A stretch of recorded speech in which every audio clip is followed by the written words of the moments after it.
Okay, children. Với nãy chuan chapter 10 lines and angles ka kan zero do na geometry kan lu to do na ni engemaw sa ti chu pol hiam na mai lo zir to nu kha ni a chu wang thil har sa wak kha om lawa chuan ka soi du le pakhat chu in cho thei lo vela khan mi kha ron zo kha hre lo tur mi ron zo kha in tam nu tuk lua ron zo char char tu ron thiam lo kha chuan guide bu le thil dang rona ron submit top top kha ti lo tu ron in thiam chen lo kha chu mi kha ron zo chang char thin tu ron ni kan zir tan ba in axiom le theorem jong cha kan zira axiom definition hi tiang hi ni the basic facts that are taken for granted and require no proof ti nia thu dik chiang sa kan ngai proof po mo lem lo ang chi kha axiom kan ti chu ni axiom te lo hian mathematics si a chaw thei lo wa and tin an example a chuan number pan hi a in tluk chuan a chan ve te point tluk ngal ani ti hi proof ngai lo thu dik chiang sa kan nei and tin an x khan y tluk chuan x by 2 le y by 2 po kha anin tuk ve ngal ani automatic in hei proof ngai lo thu dik chiang sa kan nga ya adang thele chu geometry zone soi te la nakina kan soi don thoa per line in parallel hian parallel lines a hian corresponding angles te in tluk ti hi hei 1 di te la hei 2 l m di te la if l parallel m then angle 1 is equal to angle 2 hei poi thu dik chiang sa kan nei ni approve kha om chuang lo ni line in parallel chuan corresponding angles te khain tuk ve hal emo a converse ale ling zong angle 1 le angle 2 in tuk chuan if angle 1 equal to angle 2 then l parallel m hei po hi axiom a kan nei thu dik chiang sa kan nei ni proof ngai lo kan ta kha ni kha axiom je chu nia thu dik chiang sa kan ngai proof po ma mo lem lo ta science lama soi da dei te la law of conservation of linear momentum kan zir to kha axiom ani proof kha thei lo wa proof po kha ma mo lo thu dik chiang sa kan ngai to pani cho kha tang khan law dang te theorem dang te kha ron chok thrin chuan hei theorem definition hi omle ta theorem definition chu a mathematical statement that can be proved or that can be proved and that require proof ti zo kila dikang proof mamo ani to ve thungani lar tak chu Pythagoras theorem kan shria a right triangle a chuan ABC right triangle khalom ta angle b kha 90 degree ni ta se right angle kha a hypotenuse AC square hi AB square le BC square na tluk ti hi hei hi theorem ani proof mo ta ni hei chu a proof ata hi chu kan la zir phalo class ngai chon class 10 na kan zir do na khang kha theorem chu ni proof thei do chi kha ta han tu to le report la axiom le theorem axiom wat ik chon thu dik chiang sa kan ngai proof pu mo to lem lo ti na kha nia theorem chu thu dik ma se proof mo ve chung soi na ni ama sabera kan zir tu chu at lines and angles and straight angle hi straight angle ti chu straight line hi phel dar tai la chuan kha angle khan 180 degree thuk ti lai khan helema hian angle x o y tin jate he hian 180 degree thuk straight line ani x o y hi straight line chu 180 degree ni hi axiom ani le proof thei po ni chuang lawa thu dik chiang sa ngai to pani straight angle hi 180 degree straight line hi 180 degree ni ti kha kan axiom zer ma sak ber ani mi chapter chuan now linear pair hi po hi kan zir to a pon hiam lama heda hian angle x angle y o z le angle x o z hi hemite pani linear pair chunia an bel khom hi zale som riat 180 degree ni hi linear pair theorem chuni ve ta a chan chu hi de 180 he chu proof thein da ni a proof the dan chan chu y o x stop kha ngai tuang y o x stop ka straight line ani straight angle ni kha za som re la tuklat kha y o x kha o z hianin aron phel dar mai mai ni tian straight line pai khom ta 180 degree ka 180 degree di 1x so kha kan lo phel da la ya khoi la ya mo khan ti hian ron chuak ta z li y o z le x o z kha chu apum pu kha za som re ani mio wa gan phel dar chuan za som re kha ron chole don thon gan bel khom chuan angle lo zone soi taila khre thiam ol deu align zone lo soi taila in khre thiam the dan to den line pakhat hi lom ta ab ab hi a sei zong hi antinan 10 cm lo tan ab sei zong kha cho khoi lai mo gan phel dar ta ni c lom ta ta hian chiang le ngal ta reng chu ac le cb bel khom kha te ani AC kha 6 ani chuan CB chu 4 ni mai don tin ani an bel khom kha 10 at luk don tho tho kha tiang deuh khan angle zong apo khan lo dik tho ta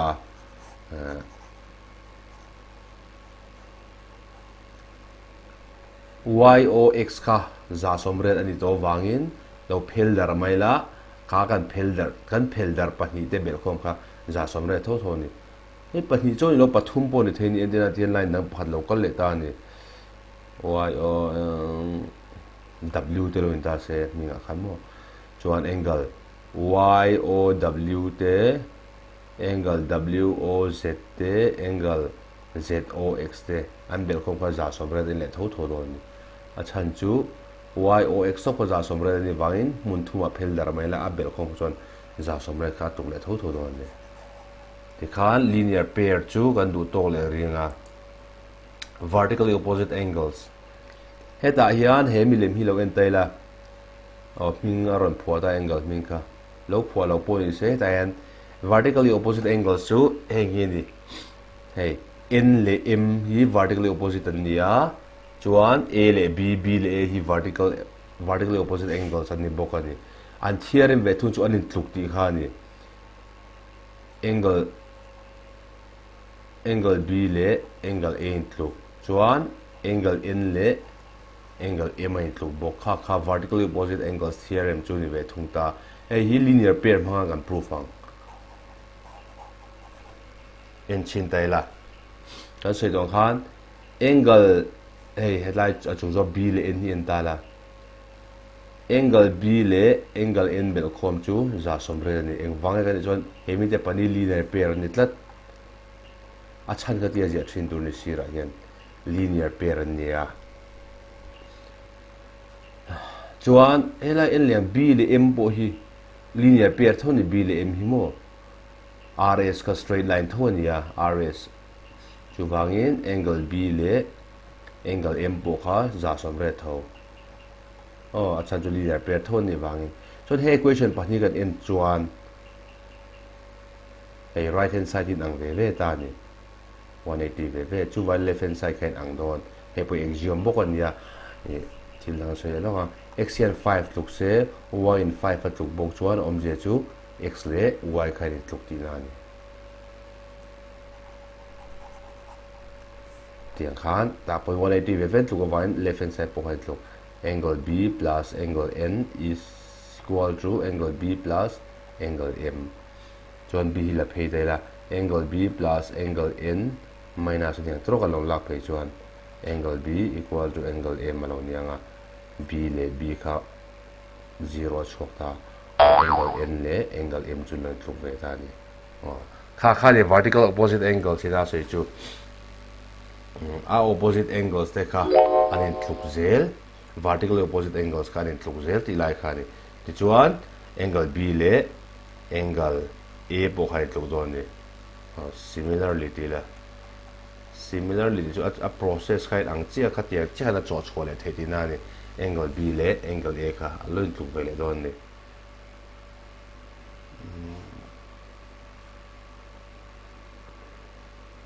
just wait.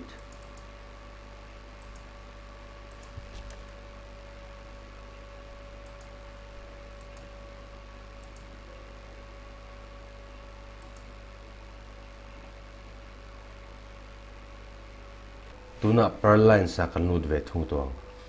he mi lema hian ulu de lo en la l le m kha per line san nia. Okay, in the figure L parallel M. Chuan P transversal kan ti, P is transversal. Transversal ti om ji chu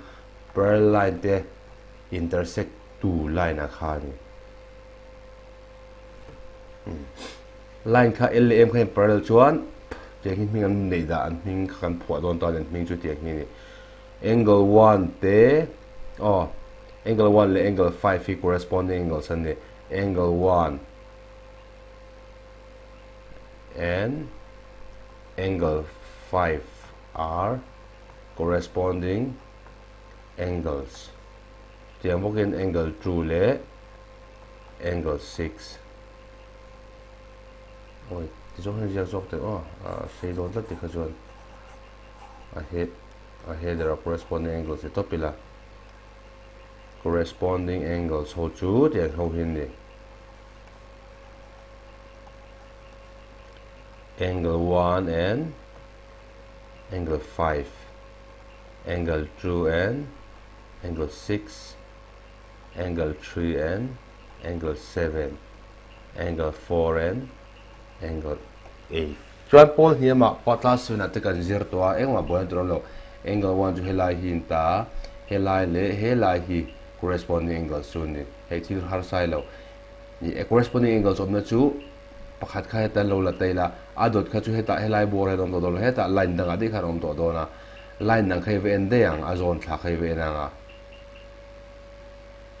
helai mi kha a zone thla amang chia ama om dan anga lo om ve he a chung lama om ta tro he po chung lama bor nom ve kha corresponding chu ni heta po 2 le 6 kha chung a ve ve nom ha a chung ve lama ve ve 1 le 5 anoma a chung ding lama ve ve 1 2 le 6 anom thung chuan 3 le 7 po a hnuai ve lama ve ve 4 le 8 po a hnuai ve lama ve ve chuan a sei dong khan corresponding angle chu ani tluk thrin line and parallel chuan line and parallel so in parallel so corresponding angle sin tluk mi lo nia angle 1 le 5 and tluka angle 3 le angle 7 tiang bokin angle 2 le angle 6 te angle 4 le angle 8 te khang khani tluk ve nga la ni kha corresponding angles b kani. Now let's do another type of angles. Corresponding angles was so tong khan an om na zone kha ain ang zel kan di kha a chung lam pang ding lama om chuan a chung lam pang ding lama bok om veang ti kha ni tu na alternate angles alternate interior angles and the hertrina alternate interior angles su heng ho hin ve thung ta ni alternate a chuan sin chero a hnuaya hian omanga pakhat kha chung om thunga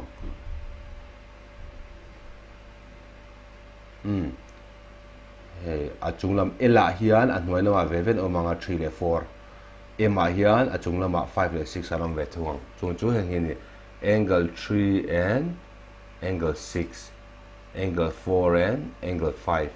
en la thil har sa ni lo angle 3 ka di chuan he hnuai lo om ta tro adot line ke ve na nga a zone mi 5 kha chu in do lo 5 lo lam che kha mi 6 kha ya bon 4 dia a hnuai khe ven thla 6 lo lam jok che 5 chuan alternate interior angles an in tluk ve le bok ani angle 3 equals angle 6 angle 4 equals angle 5 line in parallel chuan alternate angles khan in tluk he chu proof the do ni alternate interior angles he chu axiom in lo he chu theorem ania corresponding angles axiom mang khan he proof the ni. However we will not do the proof now yet ti khan lo retop ula proof kha chu kan la zir ri lawang chuan adang ming hran nei om le a chu consecutive interior angles an di ve thung tua chu he tiang hi ni ama miang bok alternate interior and khan interior bok an le don 3 4 5 6 in kar bok ki le don ni 3 le 6 ka alternate kan ti to a alternate lo zo khan me 3 le 5 ti dan ni chu 4 le 6 angle 3 and angle 5 angle 4 and angle 6 chuan he hin dang tabi ka di corresponding angles khan in tluk kan tia alternate interior angles pon in tluk kan ti ta consecutive interior angles is anin tluk lova an supplementary thungani chumim je chu an bel khom kan 180 degree at tluk angle 3 plus angle 5 is 180 degree chuan angle 4 plus angle 6 po 180 degree ni kha parallel lines at equation kan nei dan chu ni kan sei leang corresponding angles kan in tluk alternate interior angles point in tluk consecutive interior angles ero chu and supplementary and bel khom khan za som re tluk thungani chuana to bera emi chapter theorem kan zir tu chu exterior angles of a triangle ani exterior angle of a triangle jo triangle khalo kan lo ziak ta a side khoilai ma ber khalo produce ta la antinan ta hian bc kan produce ta he ta d thing ba chuak ta chuan khata tanga angle ron siam tak angle d angle acd kan ti khan a chunga mi interior opposite angles te bel khom kha tlukati ni a chunga interior angles opposite atia opposite one angle d opposite to c le a angle a le angle b hin horob te zo khi chu thei ula horob lian zo hi ento acd hi tluk tur chu angle a le angle b bel khom hi ni ti zo han triangle kha enga point twist mai la aboi chong lo ni then angle p triangle pqr lom ta he la hian ka da de pqr as te lom ta se exterior angle chu hi la hi ni mai angle rqs hi chuan kha theorem khaman le tur angle rqs chu ina tluk tur chu adot chia a linear pair pui ni lo zong khapa ni khan mai angle rqs linear pair pui chu helai hin ta hemi te lo zong chu p le r angle p plus angle r boilam lo tro he chu approve kan je lo gang approve ai ma poi mo zo chu khoilai exterior angle ti le exterior angle khan khoilai pahni bel khom nge tlung ti lai khani he triangle ka den angle abc hi tian dan chawang thil har sa om lawa in triangle abc tianga a le b le c bel khom za som re ni triangle angle pathum bel khom ko za som re angle a plus angle b plus angle c hi mo angle c ti velo tur ni asa chu angle c kha om treu to angle acd ni cb ni thea angle acd ni thebok chu wangin specific de wa zia tur angle a chu pakhat ba om lo bac ba khom thelo angle b po chu wangin ming pu ma zia kher ngai lo c hi chu ming pu ma zia ngai angle acb ka tianga za som riat eng wange ka ni chuan sum of angles of triangle angle pathum bel khom kha chuan angle acb le angle acd khan za som re tuk ve thu ni hey helai le helai hian za som re tuk eng vai do linear pair tro linear pair ngai tlat linear pair chu wangin hey en le ta la right hand side a 180 ve ve om chu wan left hand side khan tuk don therefore angle a plus angle b plus angle acb equals angle acb plus angle acd helai le helai hian 180 ve ve tluka wangin right hand side and tluka wangin left hand side kan equalize ve ta ni therefore acb hela phela angle a plus angle b plus angle acb minus angle acb equals angle acd hele hin an cancel ta so này là thay chiếm em hi lo copy cho hay theorem proof here appointment from the examination point of view this one is very important so on angle a plus angle b khan angle ACD kha alo tuk tan he kan pai to equal to ACD oh kha approve chu ni le exercise pani khalve ka cho sakang chiunga chuan abak chu in assignment akan dale don dia practice ang he figure 6.14 a hian xy le mn kha o1 in suta intersect a POY hi 90 degree ta se POY 90 degree A is to B kha 2 is to 3 A le B kha 2 is to 3 box se C hi jong chuak roi ta ni he ta hin hiat tur chei A le B hi A le B le helai hi 180 degree le don x o y kha straight angle and a straight line chu wangin kha bi pathum siam chok tu B le A le helai hi 180 degree chok lo dikha chapotang che okay min pum siang angle XOM plus angle MOP plus angle POY equals 180 degree. Achan chu XY is straight line. Chuan XOM kha inge A tero nilo B jo B plus A plus POY chu 90 degree. Heta question is equals 180 or B plus A equal to 180 minus 90 or B plus A equal to 90 degree. So B le A ka ratio kan ne 2 is to 3. That chapter masakan 0 kan x kan assume le. Then let A equal to 2x, B equal to 3x. Therefore B aya 3x kadanga 3x plus 2x equals 90 degree. 5x 90 degree. X 90 by 5. 5 1 is 5, 40, 18 degree. Therefore A2 2x2 into 18 36 degree lonia. B2 3 into 18 3 is 24, 3 54 degree. A le B kan neta ma se zo ta ka C nia en le wang he MON hi straight line ania chu wangin MON bel chuak kha chu za som re ni le do ni kha kan mang le me nga ti khan kan zo le de se to khat a ping pum kan da le photanga mo B le C ti nga lovin angle B ming pum kha kan zia photang angle B ming pum chu angle B chu XOM tro angle XOM plus XON angle XON equals 180 degree ang wange hey MN ka straight line tlat MN is straight line so XOM ka B kan dita B chu 54 at look XON ka C niya so when C chu 180 minus 54 lo nila may to 6 chuaka 7 at 5 to 126 degree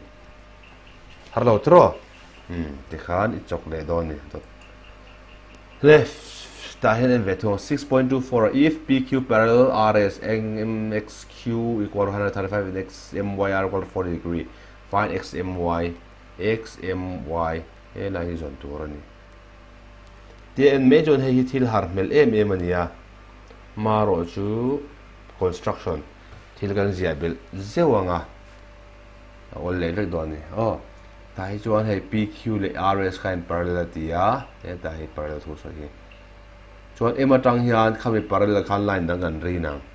kan construction angai chu hian line na karena MN tiang kha thua je kang construction draw MN parallel to PQ le RS ne parallel kha kan draw ta ni hian ol ta vek me ni helai hi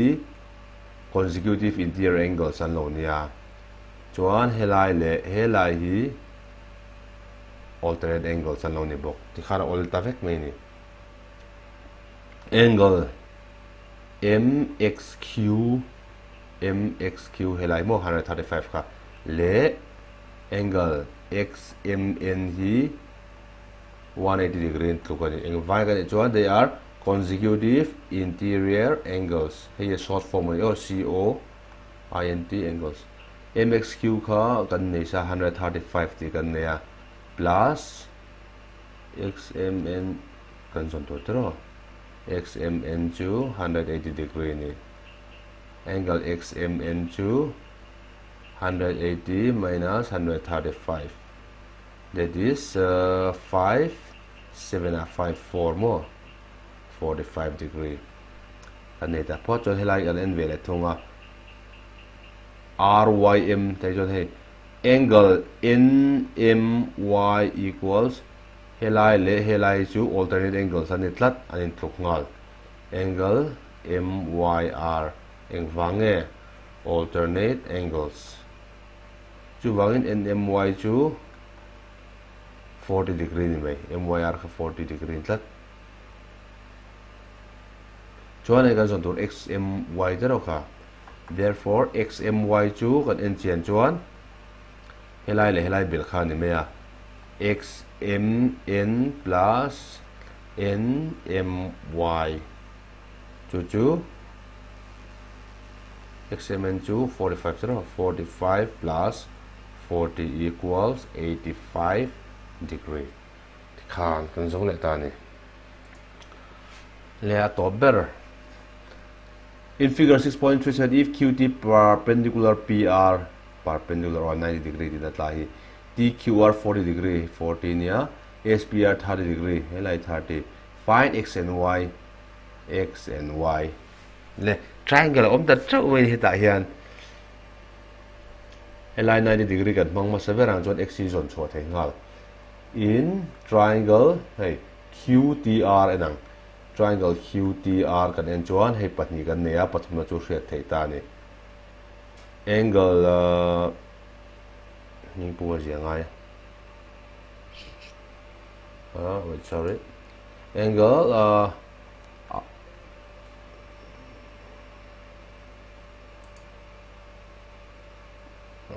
sorry